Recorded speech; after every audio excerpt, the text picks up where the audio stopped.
What's going on? Welcome into Not Safe for Sunday. We got a guest today. Yo. What's up, Martin?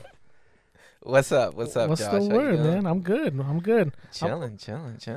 I'm joined, as always, by Ken and Daniel. What's up, boys? What's going on? Good to have Martin in the house. Yes, sir. Good to be here. Martin's one of the real ones, so that's who we have on the podcast, Yeah. the real ones. You want to get on this podcast? Be a real one. Be a real one. I don't know how he got on it. I know. I have no idea. Here we go. Here we Wow. go. See what I put up with Martin? Oh, man. Martin's got my back, though. You better watch out. I do got you. No, he's got my back more, dude. Martin's my boy. I got both Start. of your backs. And Josh's. I'm part of his tribe. And I got Good Luck Cat over here, so don't mess. Oh, yeah. Good I luck, think we'll Cat's give you a awesome. beating. Good luck, Cat's I'm awesome. gonna dude. hold your head right in front of this thing.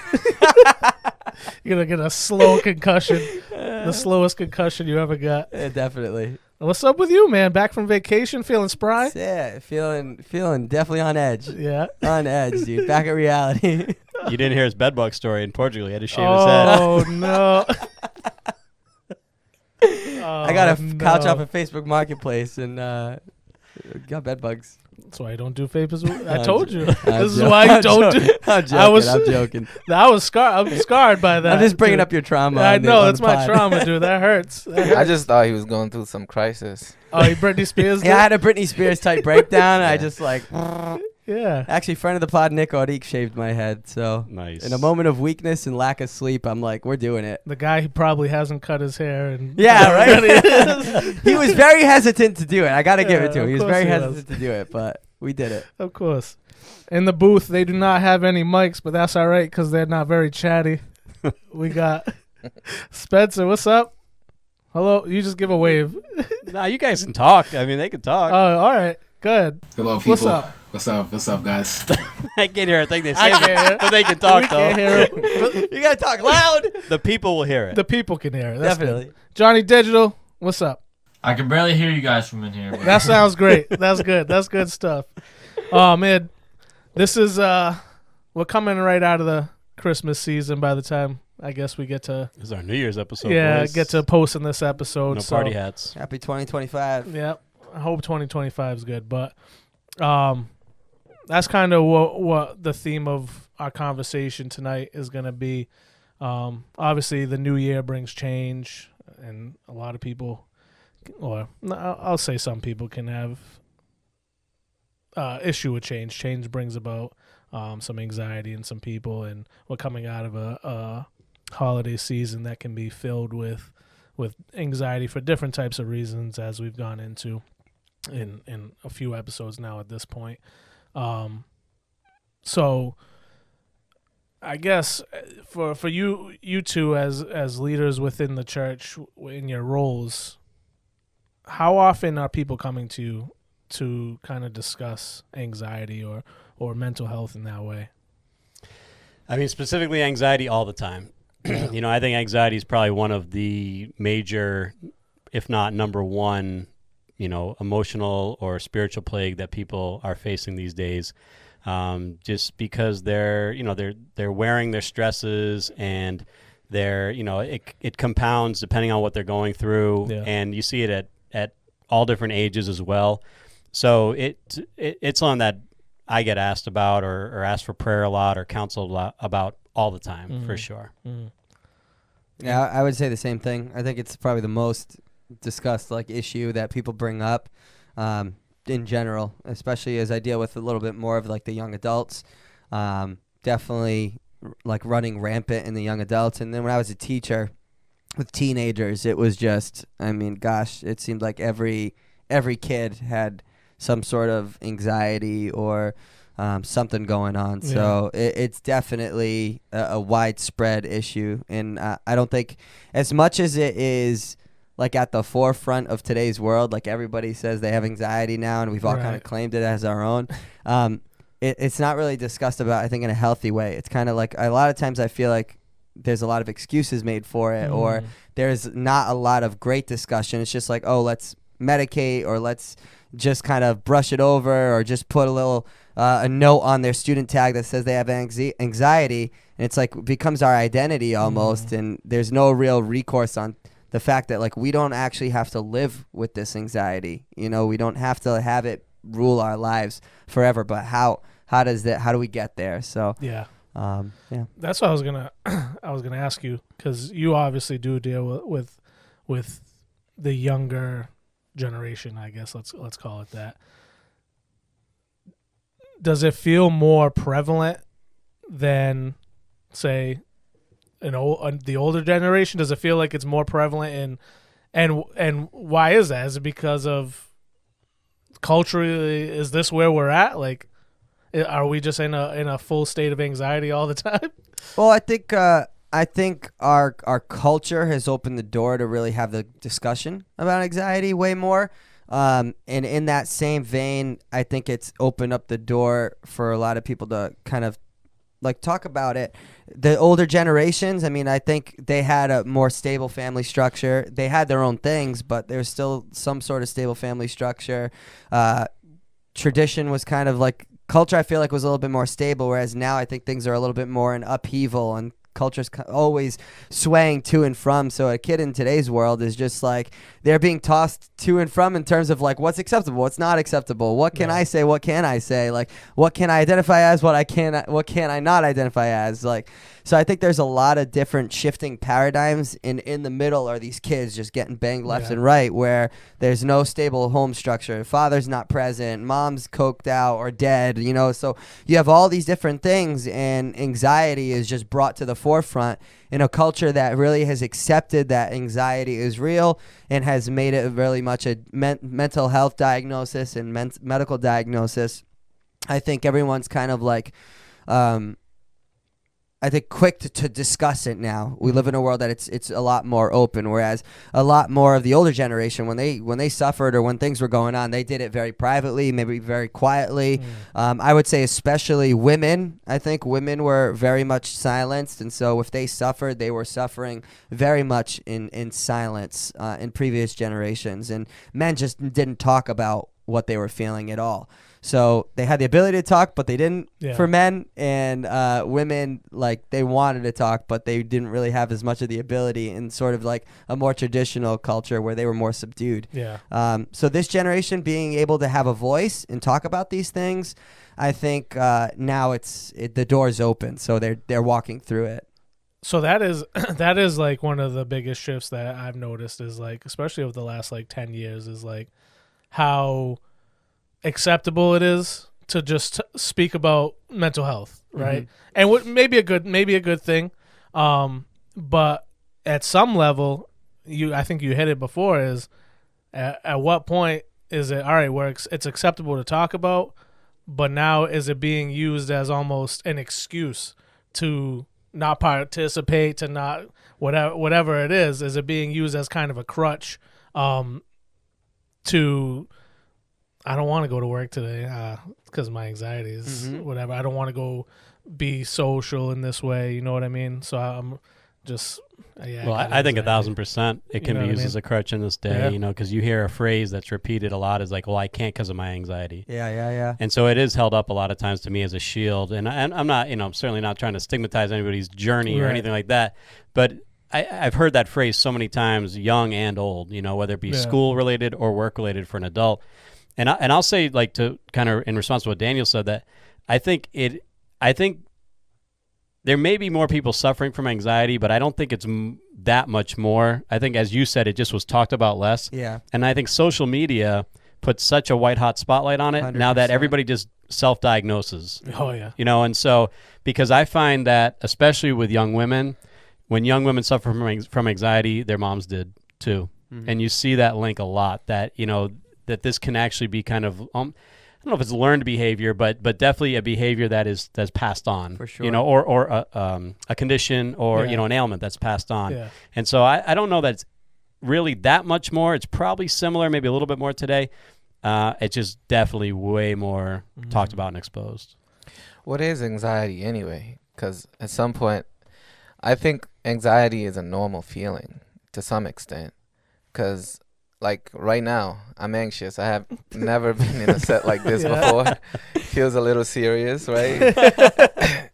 But, I mean, like, I cannot confuse this to, like, chronic anxiety. And I think what's happening is, we throw the word anxiety out there a lot, but like nobody ever like tells the nuances of the word, right? That's a good Like point. there's like a chronic anxiety, so we cannot blame the kids who keep saying they have anxiety, Yeah. because it is true, they're anxious about something, especially in the information age. Like there's a lot to be anxious about. However, like some people are going through it more chronically than others. Yeah. I agree with you. That's good. 100%. I was diagnosed with anxiety and depression back when I was like 19 years old, and it wasn't even something that I realized I had until it got as terrible as it could be. You know what I mean? So I would just have these like this constant feeling of dread, like for weeks and weeks, like unnecessarily, like, oh, I'm worried that I'm gonna lose my parents, like all these things. And it's like not that they were sick or anything like that, but it was just like this feeling of dread and carrying on like this emotion that it is hard to define, like you kind of just said. And it really took like just weeks and weeks until I got so depressed, like I couldn't even leave my house, like. And then it took me going to see a doctor and all that stuff. And then, even then, I got prescribed medicine, but it wasn't like this medicine was the only thing that was helping me to get better from this. Like, and that time, that was the time I saw God the most in my life. And it took a long, long, long, long time. And it took a lot of work, a lot of prayer, a lot of time in the Word for me to feel peace. You know what I mean? And now I have, we all have different types of anxieties. We have us three. We have young children now.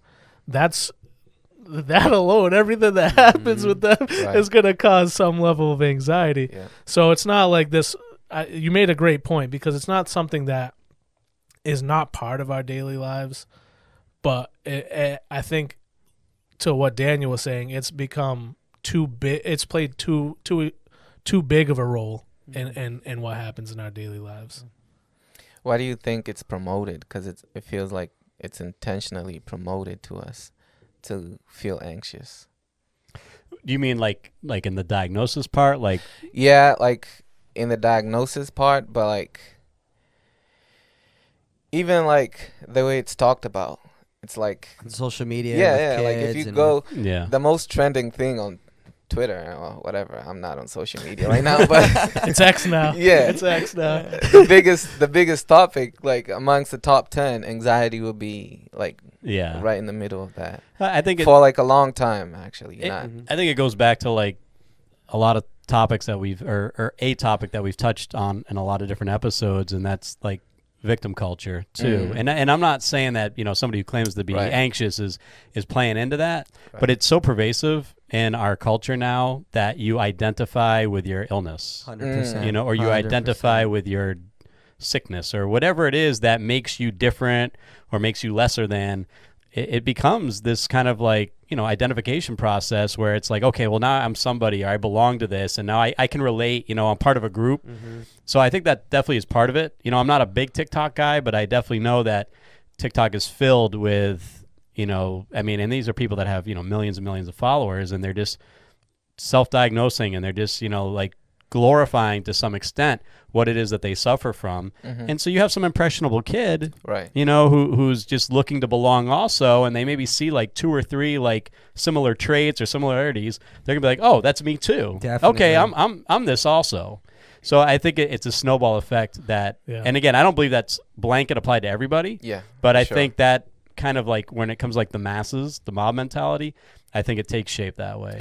Yeah, so it feels like there's almost like a machine behind like the manufacturing of this No, definitely. I agree. not a trend really, but yeah, it feels like. But then what I think I heard you say is it's speaking to the identity crisis of the age For sure. currently. For sure. Yeah, no, I think that's the biggest issue or the heart of these issues, and again, a lot of the episodes that we've talked about, we've talked about identity. We had an episode totally dedicated to identity, and that is the issue of the age for sure, Right. particularly with young people. Is Absolutely. how do I identify? Where did I come from? What do I belong to? Who am I? Mm-hmm. And so there's more than ever, because of social media and just the internet in general.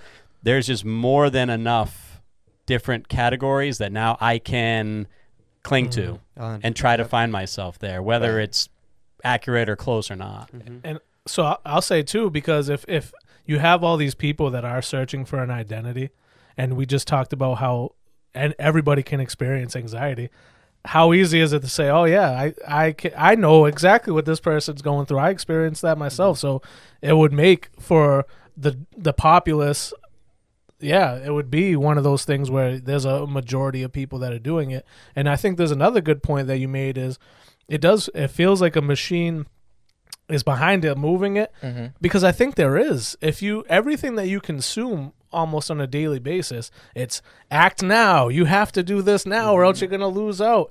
You got to go live your best life. If you're not living your best life, you're falling behind. Yeah. All these things are portrayed to you to almost create a sense of urgency in you, to the news and things like that you take in. A majority of it is to elicit some type of like fear or things like that. So it causes all of these things. I think there is a machine driving it, like you said. Mm-hmm. Yeah, I mean, I'll reduce that even further, because take away even the messaging of like act now, you're going to miss out on all that. For me personally, I feel the pressure just from having too many things that I have to think about or respond to. And, social media and just all the other alerts and ways that this thing calls to us, and just all the different ways that we can communicate now. It's like I'll have a phone call, I'll have a text waiting for me, a ton of texts waiting for me, a voicemail, a Facebook DM, an Instagram DM. Then I'm getting an alert from this app or this app, and it's like it is. Preach. It's overwhelming. That's You know what I mean? And I don't know that it's ever brought me to an anxiety attack, but it's brought me to a pressure point where it's like I just want to disconnect because I feel the pressure of all these different things pulling at me, and the need to respond, or the need to address it, or the need to be connected. And after a while it gets to you for sure. And I think like we instill this in kids at such a young age where their innocence is really just stripped from them. I remember being in middle school, and it's like you walked out the door, you had no idea what you were wearing. Like you were just whatever you had on, you couldn't even think about it. Like you just were walking out the door with what if your mom laid it out. Your mom laid it out. You're still doing it, I think. Yeah.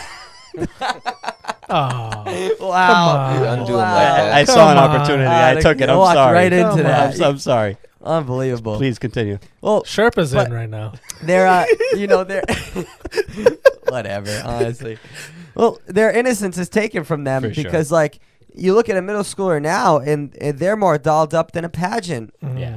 They're these girls, young girls. I mean, they're talking about 10, 11 years old, and they're walking out the door looking like a hoochie mama. Like I worked in a school with middle school kids. I was uncomfortable even walking down the hall. Sometimes I would be looking at the ceiling because I'm like, these little kids are dressed like they're going clubbing, and I couldn't believe what I was seeing. And so you look at the messaging and the instilling of kids at such a young age, the pressure it puts on them to conform, to look a certain way, to act a certain way, to be a certain way, and to always maintain this image. And it goes to the identity crisis where they're fabricating themselves so much to be this thing, they don't even know who the heck they are. They have no idea. Yeah. And so, of course, when they get into their teenage years where most things surface, and a young adult adolescence is like, these things are going to surface and come to a head point where eventually I'm going to have a meltdown because I have no idea who I am. I have no support system at home. No one's modeling any sort of healthy coping mechanisms to me or ways to get through this. And so this thing that I've been fabricated with, this phone I've been fed to, whenever I cry, I'm handed an iPad. Whenever I'm too fussy, my parents give me an iPad at the restaurant. So my coping mechanism is this. Yeah. So when I'm uncomfortable, I go to this. Right. And then, so what's on this? What's on my phone? What's on Just my more iPad? things causing. It's just more Yeah, things causing me piling on. more anxiety. Yeah. And so you pile up the identity, you pile up the pressure, you Right. pile up all these things. And of course, we have a whole generation of people who are anxious. Of And- course, there's no shock. And what you're talking about too is like that coping mechanism. It on the other end of that, the anxiety that causes you to cope, it causes these people to search for a place for comfort and safety, and it manifests in that. Mhm. It manifests in you see people that have these routines that they do, like OCD type things and stuff like that. So that coping mechanism has turned into now a complete routine, and now that's my warm safety blanket. I can go and sit in my room and browse on social media all day, just keep scrolling through the reels, and it's just gonna make me feel comfy, cozy, and nobody else is gonna give me a hard time. These things aren't gonna talk back to me. They're just gonna feed me with the algorithm of all the stuff that I like to consume anyway. So now it's like doubling down. Now I feel even better because it's all the stuff that I already enjoy. Yeah. Yeah. Well, and like you get into the algorithm piece, and it's like, okay, so if I'm sad and I watch one sad TikTok, now I'm just going to be fed more sad TikToks. Oh, yeah. I had a kid who broke up with his girlfriend, and he got into a sad TikTok Oh, where no. he was just being fed tons of sad breakup videos and TikToks. Yeah. This kid, like in a week, he went from like this happy-go-lucky kid to all of a sudden being sunken because he was showing me his TikTok, and it's like, I'm like, dude, I'm getting depressed. I've only watched 2 of these videos. Yeah. You sit here and you watch it for hour after hour after hour. So the algorithm piece is like the thing I go to cope is actually brewing the very thing that's making me want to cope. It's feeding the beast that's making me want to cope in the first place. So it's just kind of like hamster wheel of chaos that we're running on. We're running. We're getting exhausted, but we're not going anywhere because we're just repeating the same thing over and over and over again. Yeah, I feel like the more the information is increasing, the more knowledgeable we get, I feel like it's the more the vacuum within is becoming more and more magnified. But I think the next question will be, what's the cause of like all the identity issues in our culture currently? Because it can't be with the current generation only, like the kids. In order for the parents to kind of like, For sure. like doll up their kid the way they do in middle school, it has to be something internally with a parent that makes them feel like they got to do that to their child, maybe to give them some kind of identity or to make themselves feel better. Well, I don't think, especially when it comes to like technology and the changing generations, I'm one that believes that like social media is not in and of itself good or evil. I just think it's a magnifier. You know what I mean? It really magnifies what is best and worst about human beings, and the human experience. And so when it comes to stuff like that, I think like when you're saying what's the root cause, I think a lot of it's just value system. What is it as a culture do we value? And so when social media just magnifies consumerism and materialism and this just like this quest for like utopia, you know what I mean? Where it's like, it's everything that's shown for the most part, is the best of my life and the best of my experience, my newest clothes and this phenomenon of when like at Christmas time they do like, oh, there's my haul from Target, or here's my haul from wherever store I went to, and I'm showing all the things that I bought, and the whole system of things feeds into it, because then the branding and the stores, they catch on, and now they pay these influencers to go and do this stuff. And so it's like, so what's our value system?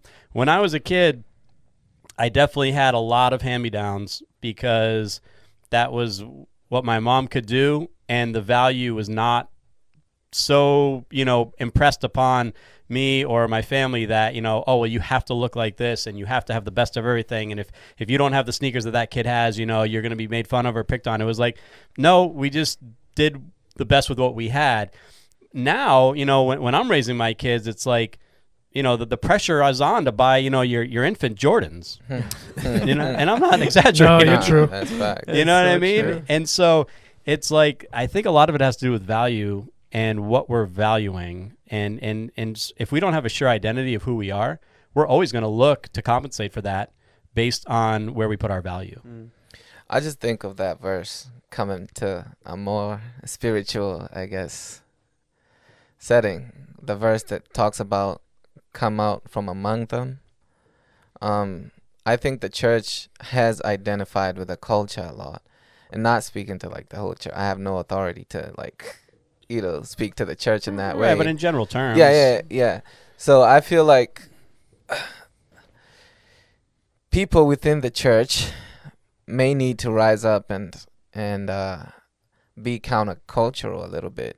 Absolutely. Because the problems that are plaguing the culture right now shouldn't be plaguing the culture if the church is active. Yeah, I mean, Philippians 4, the entire chapter could speak to this in a lot of different levels.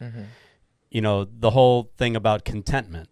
Well, the church, there's, and I'll speak, in general terms, the church as a whole, the global church, there's a ton of discontentment, in our churches. You know what I mean? There are people that are unsatisfied and are still seeking to find pleasures and things that they shouldn't, and still seeking, material gain and material, satisfaction and things like that. Right. So, there's most of the New Testament, really from like Romans on is about Christian living. And it is 1,000% countercultural to how we're living in America. So it does come down to coming out from among them, being different, and really choosing how you're going to live. Because if you live that way, you're going to reap what you're sowing there. It feels like we're living more in Romans 1 right now, because it feels like everybody has gotten so smart. The information is plenty, but it's almost like we're using that information to self-destruct. Because we don't know what to do with that information. It's not that the information is necessarily bad. It's just that our inward parts, for the lack of a better expression, are already corrupted. And that's why I think I'm talking about the church kind of rising up, because if there was a lot more transformation within the church, then we'll know how to use the information for a better cause. For sure. Like for Josh, so you started out talking about your experience with it. Yeah. And so that's 19 to now you're 34. Yeah. Okay. So you went through that period where you said it took a lot of prayer, a lot of reading the word, just a lot of cleansing, and a lot of, maybe new practices and things like that. So now at 34, looking back at that, how do you maintain, or is it still something that you struggle with? How do you maintain, or is it something that you just have to kind of like guard against and insulate yourself from, or talk about it from a now perspective? So from a now perspective, I think I'm not very bright, so I'm going to put this in my terms, okay? I think the difference happened when I stopped just knowing God and started having a relationship with God. So, and the way I put it is like a big time basketball guy, right? Okay. I can look at look at a player and know their stats, right? I don't know anything about them besides what I've Sure. read. I think for a long time, I knew God in that way. Like I knew what I read, but I don't think I had an intimate relationship with him to understand what it meant, because the one thing that I would always fall back on is because it would bother me, like, why do I still feel this way? I know God, like I'm praying every night, and until I really like started to have a relationship with him, it was to really understand what it meant to give up that burden completely, to completely be able to give that anxiety up, whatever it was I'm worried about, and saying, I'm not going to worry about this anymore. I am trusting in you completely to say that this is you're telling me that you're going to take care of my burdens. I'm going to give this to you, and I'm going to trust in you that you're going to do it, and I'm not going to think about it anymore. And it was a lot of discipline for myself to say, when those thoughts started coming back in, when the worry started creeping back in, to just say, I'm not going to do that, and really give it up and pray and say, all right, God, you got this. Take it. Yeah. It's starting to creep back in. And so I think it came with maturity. I think it came with a discipline and practice, and really just getting to that point where, like, I'm just so stubborn that I'm not gonna do this anymore. I'm Right. going to give this to you. You told me that I can give this to you. I shouldn't feel worried. I should be able to lay my head down at night. My sleep should be sweet, and all those things. I'm gonna do that, and you're going to be faithful to me because this is what you told me to do. Mm-hmm. So it really took many, probably up until maybe like, I don't know, 25, 26. So that was a lot. It took a long time. And I think that's part of the issue is the people that are seeking to going to God and saying, all right, get rid of this anxiety. I don't think there's a lot of patience. You know what I mean? Right. I don't think there's a lot of patience there for people to fight that battle every day and say, all right, I really need to give this up. I really need to give this up. But it didn't happen overnight that all these anxieties and all this feeling came on. I think we're not seeing it all the way through to the finish line to say, all right, and God to just say, all right, now I'm going to take this for you. I think that's really good that you say that, because I think, like, I haven't really struggled with anxiety. Yeah. And I think from somebody who doesn't, I think sometimes we have this perspective of like, or this idea that like, oh, well, you either just do or you don't. Right. And then if you have the person who's really suffering, I think they could have probably the same exact perspective. Right. Like, oh, well, you just do or you don't, and I'm one of the unlucky ones. That guy over there, he's one of the lucky ones. Right. So to hear you say about the active participation that you had to battle and you had to work at, and it was like a 5-year journey, that's really important to hear, because I think when you're in the two extremes of like not really dealing with it at all or really suffering from it, I think you can just kind of feel like, ignorantly, like, oh, well, lucky one, unlucky one. Right. But it's not something that just happens. Yeah. Is a good point. Did you ever, do you have an experience with it? I did. In college, I was working full-time and I was in school full-time. And at this point, I was in Salem State. So it might have been some spiritual warfare going on around there, too. So, however, like, I never had a case of anxiety like I did in college. I remember I would be talking to, say, Josh, and I'll be shaking like a twig. And I didn't understand it because I wasn't fearful. Like, I wasn't worried of anything.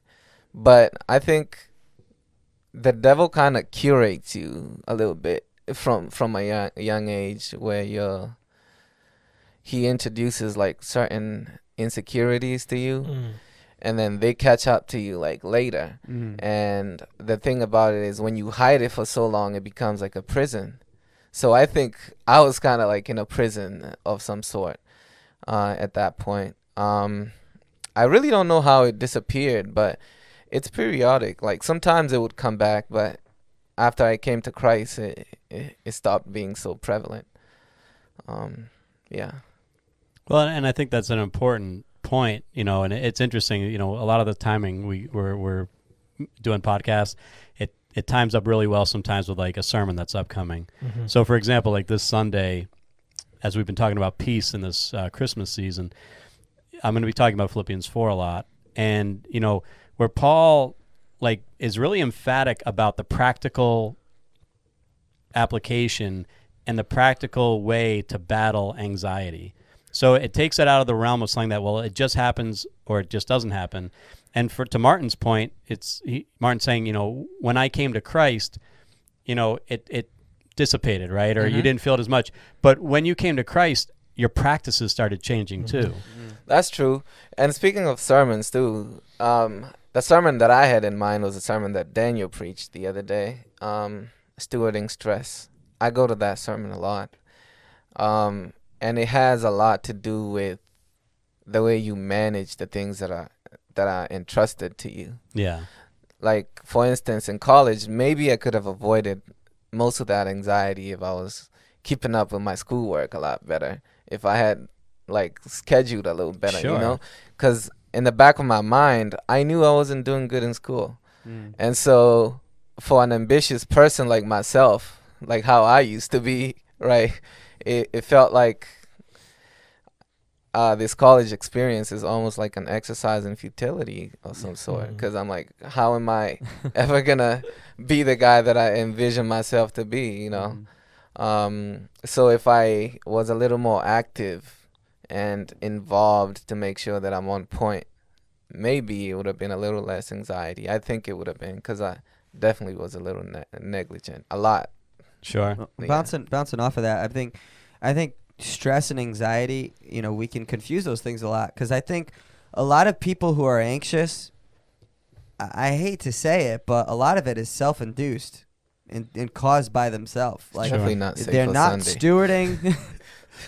They're not. You guys suck. That's what Daniel said. We get I'm gonna call it first not time safe, appearing on not safe for Sunday. It was But nice knowing a you. lot of people I know who are anxious don't manage their money, Yeah. don't manage their time, don't manage their life. They don't manage it. They let everything else manage them, Yeah. and they fall prey to the stress. I can definitely agree with that, because I'm definitely not a guy who's inclined to discipline. Like, I have to work at it. And I think, like, part of it, like, you've helped me a lot with my discipline, for instance, especially, like, with the money part. Like, Yeah. I come to you with that a lot. But, yeah, I feel like most of that anxiety can be stewarded. Like, the stress turns to anxiety. Stress is not anxiety. For sure. But then prolonged stress does turn to anxiety. Absolutely. Yeah. And so I think a lot of anxiety can be like it's pretty much it's self-inflicted because of poor stewardship. And so I say manage your time, manage your money, manage the things in your control. That will help your stress. That will help your anxiety. Yeah. Sometimes I do believe 100% that there is like a clinical anxiety. I'm not saying that there isn't a reason for sometimes people to be chemically imbalanced, maybe need a medication. But I think in the world that we live in, doctors are so quick to just toss out anxiety meds to everybody. Absolutely. Yeah. But there's no one getting to the root cause. Yeah. We don't get to the root cause of things. So what's causing you the anxiety? Right.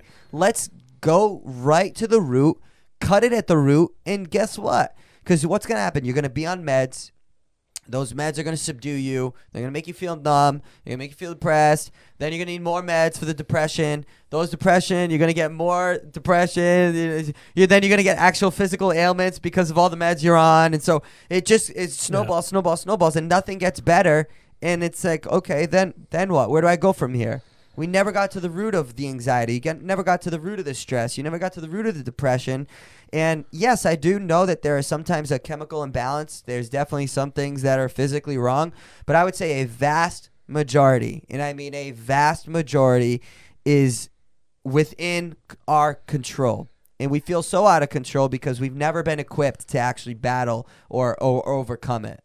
Well, I would say if not in our control, it's in our response that we can do something about it. You know what I mean? Because for me, again, I have one anxiety attack story. It's kind of embarrassing. I'm not. Maybe I'll share it at the end. No, this is not safe. You gotta say it. This You is gotta not say safe. it. I already told you about mine. If it's no good, we'll cut it Alright. out. But we're not gonna cut it out. So So, all right. pressure. Well, I hope I don't lose my original point. But all right. So I'm a freshman at UMass Dartmouth. It's like right before the time I think I really accepted Jesus. So a lot of like weird stuff's happening in my life. I'm like having these weird emotional and spiritual kind of like tossing around, you know, in my head. So I had a group of friends there, and this girl was like, "Oh, you know, you should dye your hair," you know. Oh, God. Listen. It wasn't even crazy, like right? frosted tips. No. It was like dude. it was like probably like going to be one shade lighter on the chart, like because my hair's real dark, right? It's like, oh, you should dye your hair. Well, now it's white. Well, yeah. Okay, this is before that. So Nice. we're at one of the dorms. There's a bunch of people there in the common area, and we go into the bathroom so she could do it. And so it's like she's getting all set. She's mixing the dye, the hair, the water's on. I'm about to dip my head in. I don't know what happened, but I absolutely lost it. Like I lost control, and I just started going, no, like seriously, like I don't know what came over me. I don't know what happened, but I started like losing. I like burst out of the bathroom, right? And everybody's like looking at me like, what the heck? They hear all the yelling. And I'm just like, no. And I just like leave, And I was like fine afterwards. But like, that's the only thing I can think of. That's an anxiety attack. Because like I had to get out of there. Like she was not going to touch my hair, and I don't even know why. And that's a big example. I have that mental image right now. It was hilarious. It was wild. I don't want you to lose whatever your main point is. Yeah. But that I just want to say that's a big example of like a big anxiety attack. But what Mara was saying before, like the just having a conversation or just sitting and then just shaking for no reason. Like those are those subtle ones that you don't even know what's going on. Mm-hmm. Like you can tell you're in a tense situation where you're like, I don't even know if I really want to do this. Peer pressure.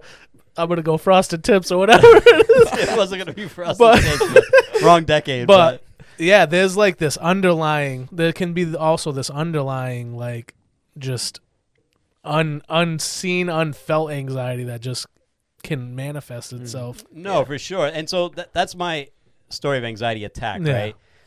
Not really experiencing a lot of that besides that or anxiety in general. I've always found that I think anxiety in some ways serves as a barometer for what is happening inside your heart and inside your mind. That's a good point. And that I think a good thing about, if we can say there's a good thing about anxiety, I think it's like it tells you things, like, okay, like there's a lot of stresses right now. There's something happening that you need to kind of address or you need to allow to come to the surface. Right. And then in some of the conversations that we've all just been having now, what's the response? Right. And so like biblically, I don't think I have to have suffered from great anxiety to speak with authority about how to respond to it. 100%. And I know that's like a big buzz thing right now. It's like, oh, you don't know. You're not a professional. Yeah, you're not a professional. Well, but I know what the author of the universe says. You have the Holy Spirit within you. I know what the author of the universe says. And so Philippians 4, to me, Paul is actually like illustrating that point, that it's a barometer when he says, don't worry, but instead tell God what you need and pray. Right. And so for me, when I feel, because I'm a human being, I know what it's like to feel stressed. I know what it's like for the avalanche of stuff to come upon me. I know what it's like to make big decisions that have big consequences and feel the pressure of that. And when I start feeling any sort of anxiety, any anxiousness at all, it's like, oh yeah, I gotta tell God about this. Yeah. I really do. I gotta just spill this to Him because I haven't been. It's they're both things are active. Worrying is an active thing. It's not a passive thing. 100%. Prayer, same thing. Not active, not passive, active. So one or the other. Which one are you going to do? And the result is going to determine a lot of how it goes from there. Yeah. Speaking of which, I think you kind of helped me last Sunday. At least I helped somebody. Yeah, you help me all the time. There's a couple people I know you helped on Sunday. You help me all the time, but on Sunday you kind of helped me because there's a statement you made, and you said, it was very simple. You just said, whatever you haven't surrendered to God, whatever you hold on to and don't give it to Him, whatever you don't expose to Him, then you'll not have peace in that area. You'll lack peace in that area. Yeah, 100%. And as simple as that sounds and like obvious as it sounds, kind of like struck a chord within me. I'm like, yeah, like this, that's how you end up in a prison, like your soul is caged up because you don't want to let that go. And like the Holy Spirit is a gentleman. He's not going to like try to force it out of you. You're going to have to give it up to Him, Yeah, 100%. So let me ask you something then. So because I've heard people speak on it. I've heard people's testimony. I've heard people's struggles and maybe frustrations about the point where. So I'm a person role playing now, right? I'm a person that's struggling with anxiety, right? I've been praying. I've been going to God. My prayers are not being answered. I'm still struggling with this.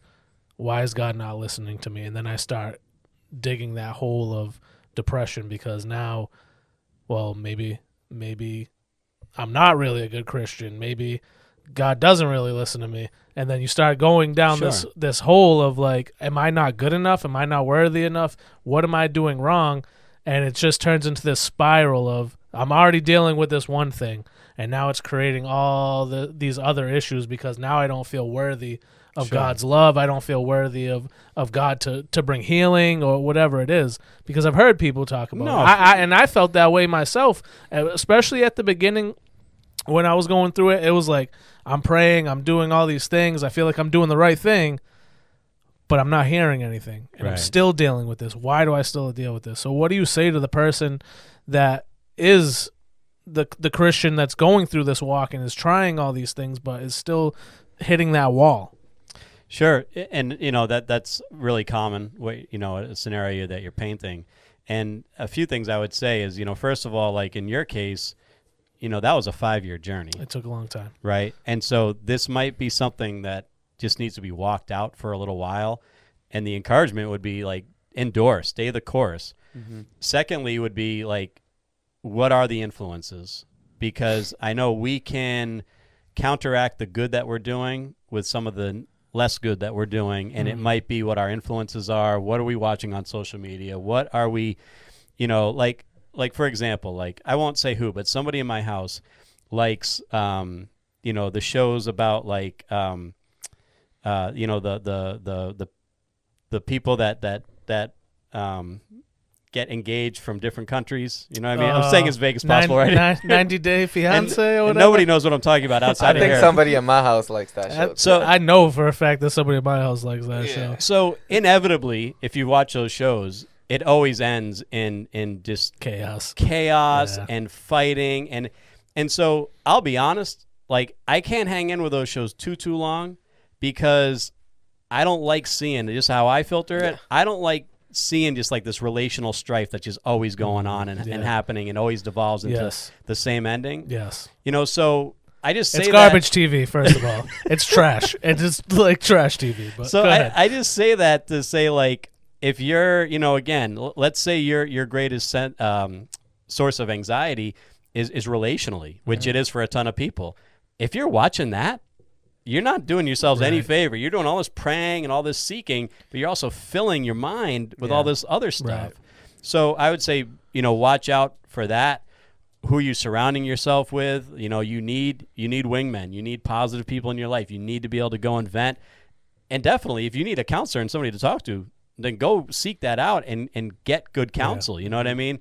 But don't give up, for sure. And keep clinging on to the word and the promises in his word that he does love you despite what you're going through. You know what I mean? The Psalms are great things to read when you're going through these moments. Yeah. When David, Psalm 13, I believe, where David says, "How long, oh God, will you forget me?" So you're not alone in what you're dealing with and what you're going through, because the greatest people of the Bible went through some of the most difficult circumstances, yet found a way to rely on God. So if David can say, "How long, oh God, will you forget me?" You're in good company. You got to keep going. Yeah, I feel like when you're going through it, it feels like a really, really dark tunnel Absolutely. that has no end. Absolutely. Yeah, and what I found is, like, with my own life, sometimes all you gotta do is take one corner in the tunnel. Like it's a curved tunnel. You just don't know it because it's dark, and you just gotta take one corner, and then the lights start coming in. That's good. But I also think, like, these are issues of the soul, and when you start talking about stress, anxiety, depression, you're really referring to the psyche. The mind, the will, and the emotion. But you got to understand that man is made of 3 parts. It's the spirit, the soul, and the body. And the soul becomes like the antenna. That's that's kind of how you gather the information. So even your brain is like a receptor. So you got to ask yourself, where's this information coming from? Not to be spooky, but like, where's this information coming from?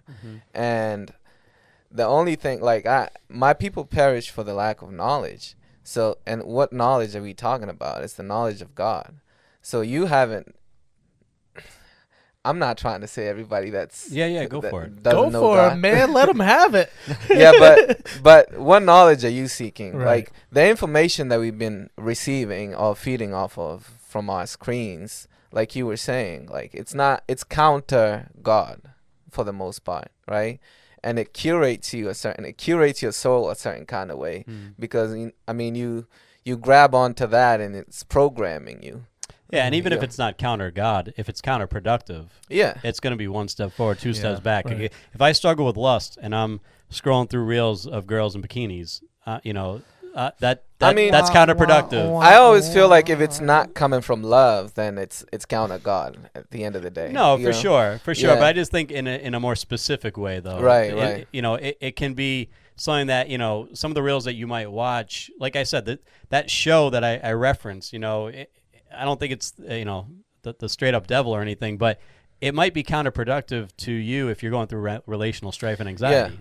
Well, I always find like I get more anxious when I lose that quietness within, and I start feeding myself with so much information, maybe from my screen, or Sure. like I don't take a moment to acknowledge his presence, and then I start losing it. I'm like all over the place.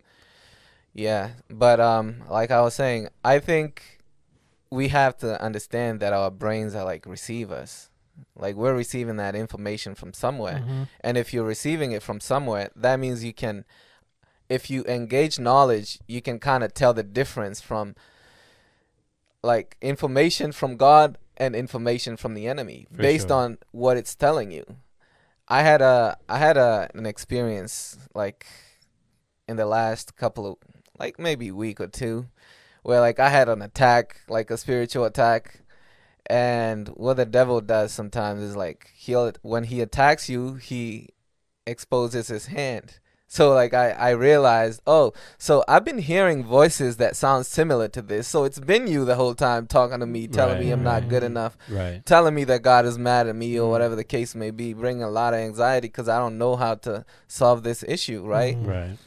And I think what I came up with is when you hear that inner voice telling you you're not good enough, why don't you go to the word and see what God says? Absolutely. So right on the left for instance, says rejected, and go to God and see what God says in That's the word. Yeah, Right. that's good. Yeah. I know you got one thing. Yeah, you're good. Go. But what he's saying is mirroring what you're saying because it's not that you have a lack of faith.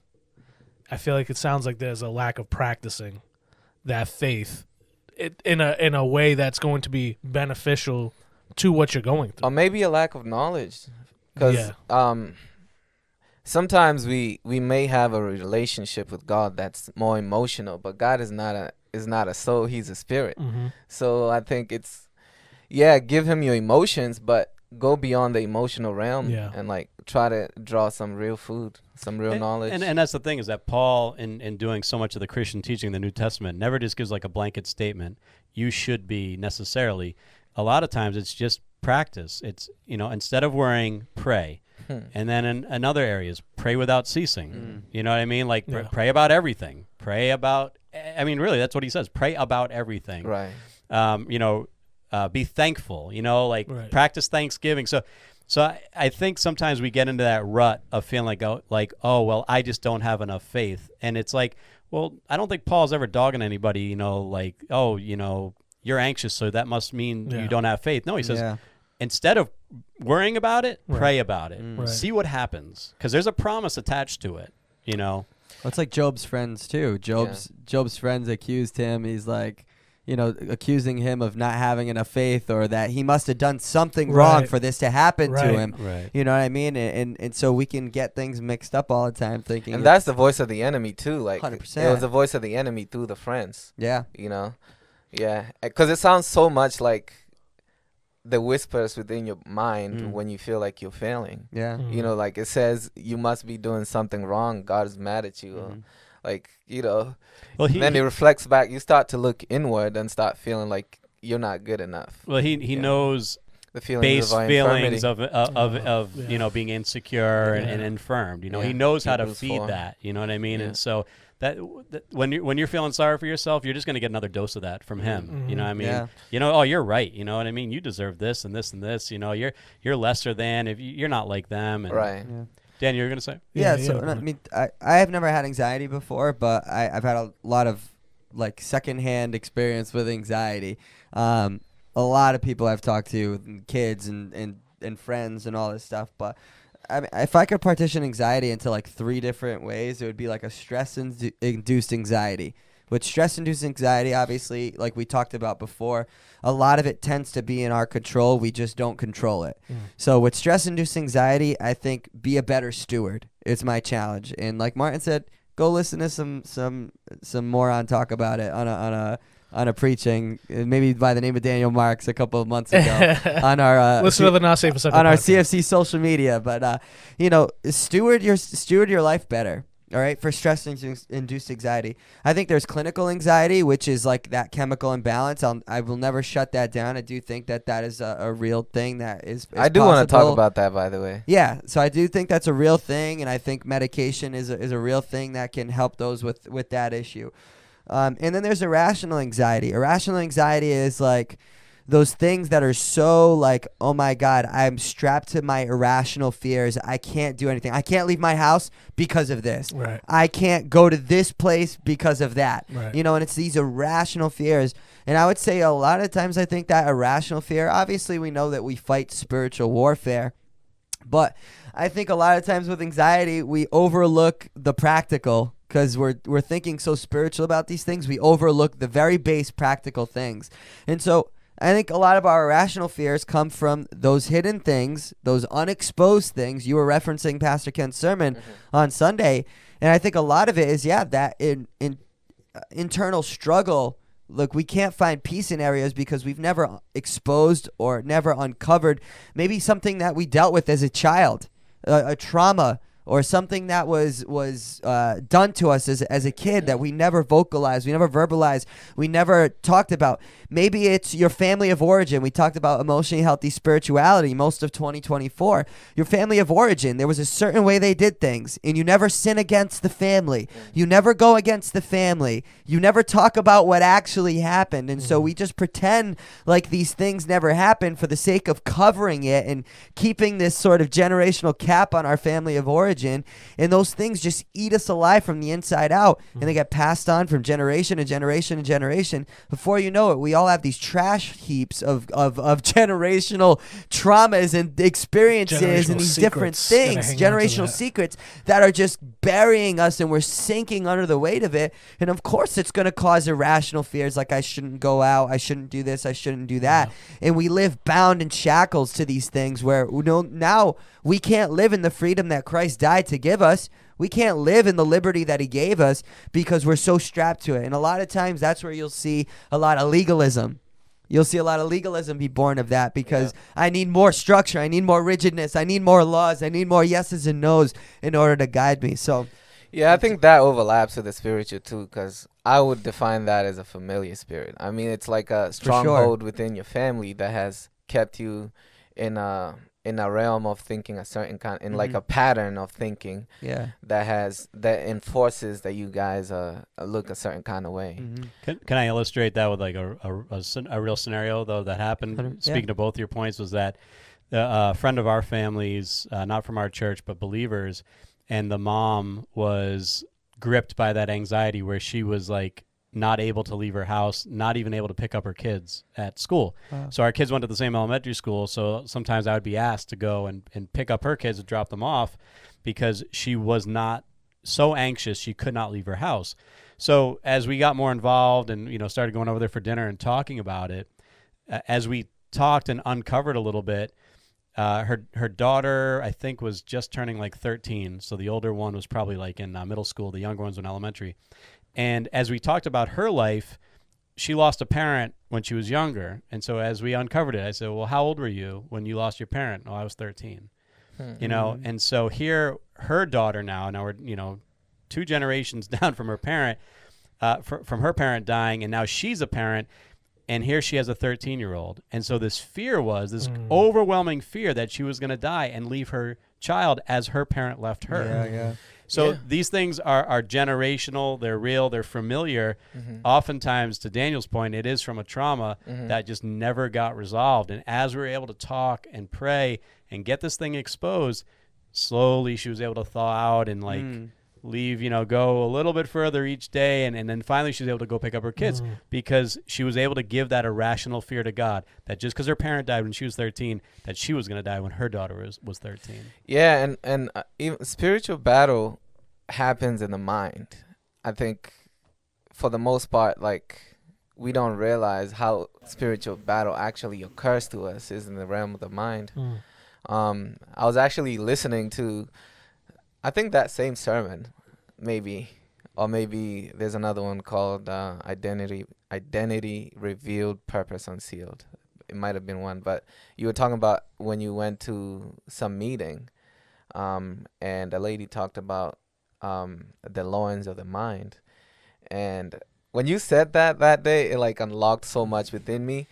But I want to get back to like the chemical stuff, right?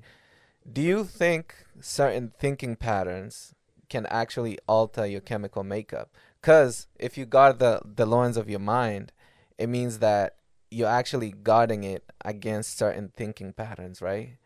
And I was talking to somebody within, like, do you want to get canceled today? Go for it, dude. I don't know. Like, it Every was day. I want to get canceled every day. he's an alphabet You can't boy. get canceled if you don't care. He's an alphabet boy, and he was trying to convince me that Jesus was gay, I guess. John, what?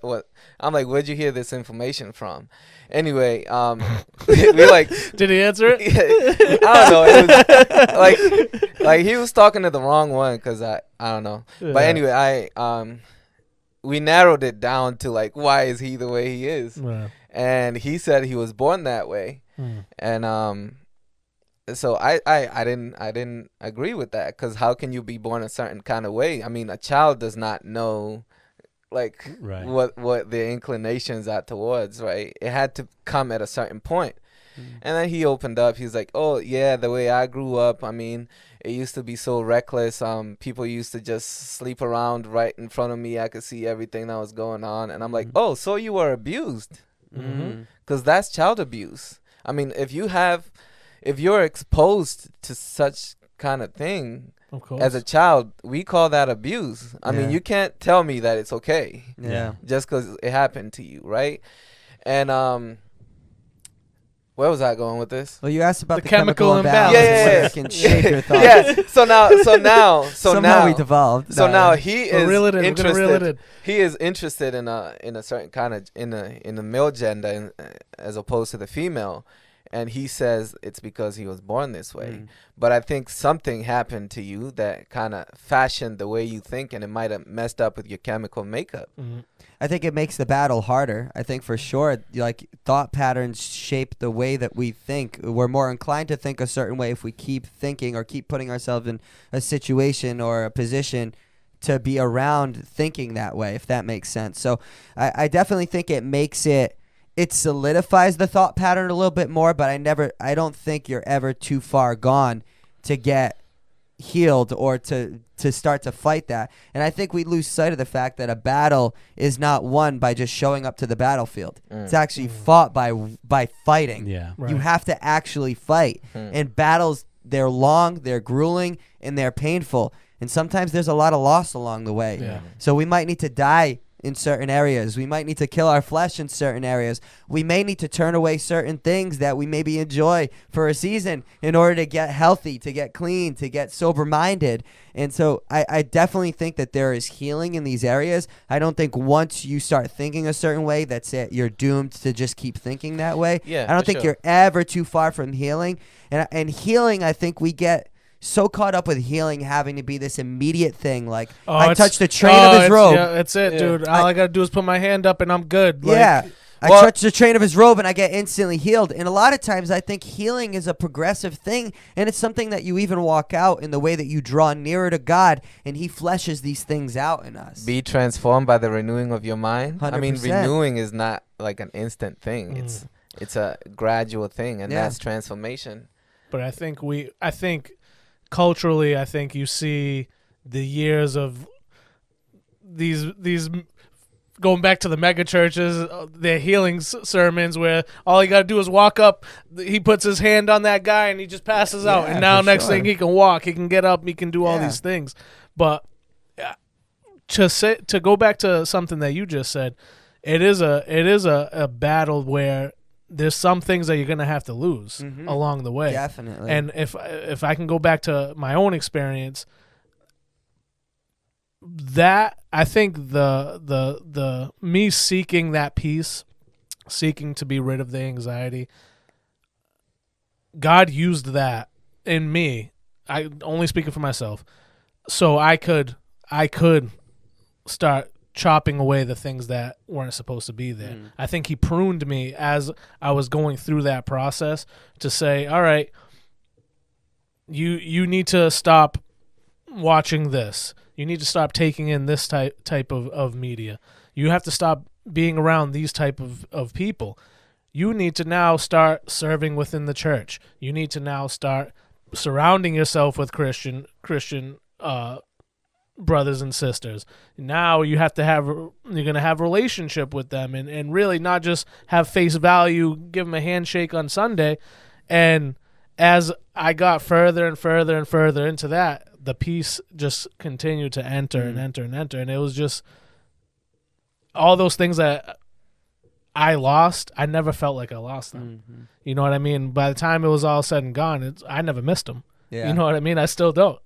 And I think to almost bring it full circle, we started out talking about, I think Martin made the point of like the culture, like world culture in the church, and the world culture of instant gratification definitely is in the church in the realm of what we're talking about, where like instant, you know what I mean? Instant change, where a lot of where I'm at might be because of some behavior. Right. Definitely. And that needs to change. You know what I mean? Definitely. Practices need to change. That And doesn't so change immediately. yeah, no, it's going to take time. Sanctification. Definitely. That is a process. And Right. Paul teaches about that too.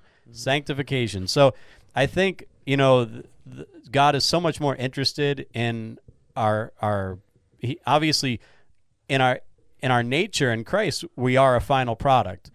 In the life that we walk out, we are a process. And while we're here, God is interested in our process, because that's the change that is taking place so that our outer resembles our inner. Yeah.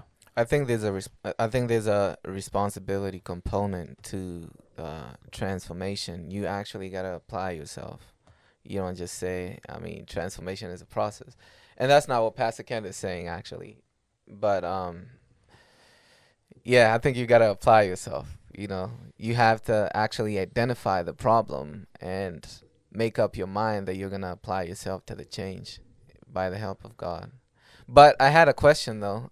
I don't know how much time we got, but We're rounding down. Yeah, rounding we need down. to Okay. land this plane. all right, let's land it. We can come back for a part 2 if the listeners want. But We'll have to Pastor Ken poll. though, Yeah, real ask- quick, ask- how do you counsel somebody who's a Christian dealing with anxiety versus somebody who's not? A Christian Maybe with that could anxiety versus someone who's maybe not. that could be part 2. I don't know. Yeah, it's just a simple short answer is that, the Christian has so much more at their disposal to fight it. The non-believer, I'm trying to lead them to Christ. And believe it or not, honestly, just again, the short answer a little bit longer.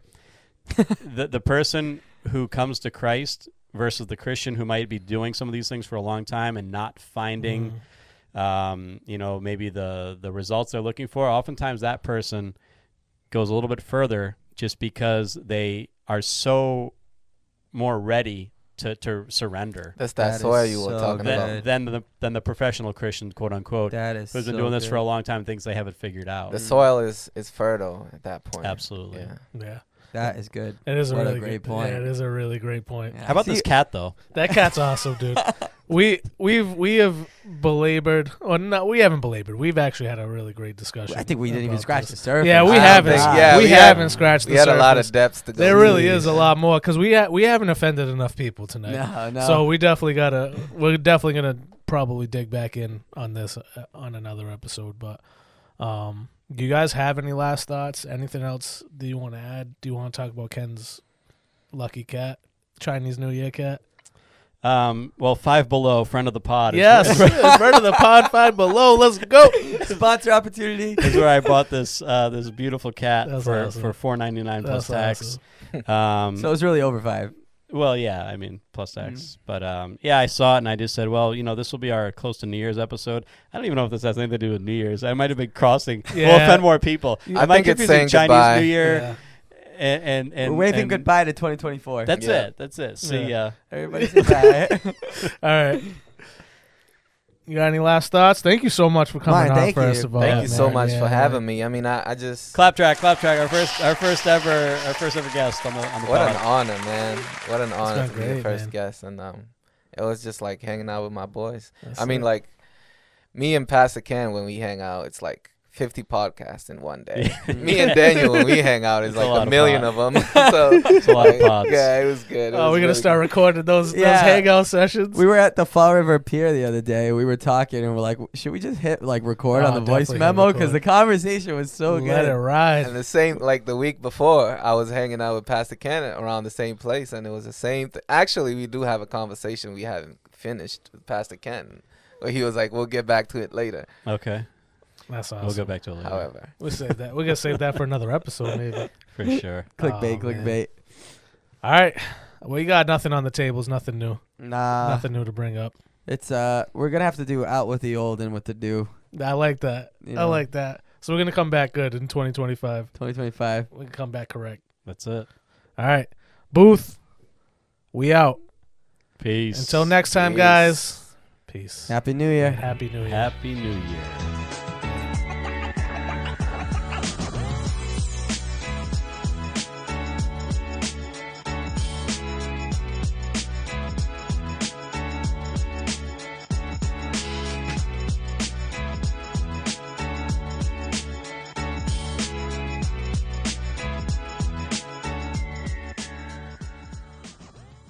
The Not Safe for Sunday podcast was recorded in the loft. You can find us on social media at NSFS Podcast. Audio editing by Spencer Barrowman. Video editing by John Walsh. If you'd like to join us for a Sunday service, you can find us at Conquerors for Christ Church, located at 972 Reed Road in North Dartmouth, Massachusetts.